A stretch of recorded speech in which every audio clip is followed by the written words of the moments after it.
ലോക്സഭാ തെരഞ്ഞെടുപ്പിന് മുന്നോടിയായുള്ള UDF ഉഭയകക്ഷി ചർച്ച ആരംഭിച്ചു. കേരള കോൺഗ്രസ് ജോസഫ് വിഭാഗവുമായി കോൺഗ്രസ് നേതൃത്വം ആദ്യ ചർച്ച നടത്തി.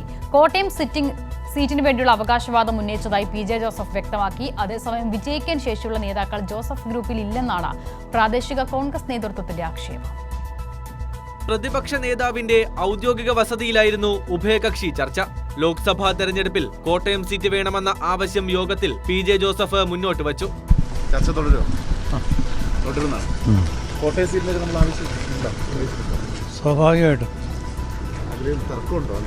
ഇല്ല, തർക്കമൊന്നുമില്ല. ചർച്ച തുടരും. സീറ്റിന്റെ കാര്യത്തിൽ നടന്നത് പ്രാഥമിക ചർച്ച മാത്രമെന്നും തുടർ ചർച്ചകൾ വേണമെന്നും UDF കൺവീനർ MM ഹസൻ. പ്രാഥമിക ചർച്ചകൾ ഇന്ന് നടത്തി. അല്ല, അതൊന്നും ചോദിച്ചാൽ നമുക്ക് അവിടെ നടന്ന ചർച്ച പറയാൻ പറ്റുമോ? പ്രാഥമികമായ ചർച്ചകൾ നടത്തി.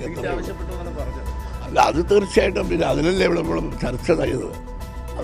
അവരുടെ ഒരു സീറ്റ് അവരാവശ്യപ്പെടാതിരിക്കില്ല. അത് പ്രാഥമിക ചർച്ചകൾ ഞങ്ങൾ നടത്തിയിട്ടുണ്ട്. തുടർന്നുള്ള ചർച്ചകൾ അടുത്ത ദിവസങ്ങളിൽ നടത്താമെന്ന് പറഞ്ഞിട്ടുണ്ട്. അതേസമയം കോട്ടയത്ത് പാർലമെന്റ് തെരഞ്ഞെടുപ്പിൽ വിജയിക്കാൻ ശേഷിയുള്ള നേതാക്കൾ ജോസഫ് ഗ്രൂപ്പിന് ഇല്ല എന്നാണ് കോൺഗ്രസ് പ്രാദേശിക നേതൃത്വത്തിന്റെ ആക്ഷേപം. കോൺഗ്രസ് സ്ഥാനാർത്ഥി മത്സരിക്കണമെന്ന ആവശ്യം പരസ്യമായി ഉന്നയിക്കാതെ നേതൃതലത്തിൽ കാര്യങ്ങൾ നീക്കാനാണ് ശ്രമം.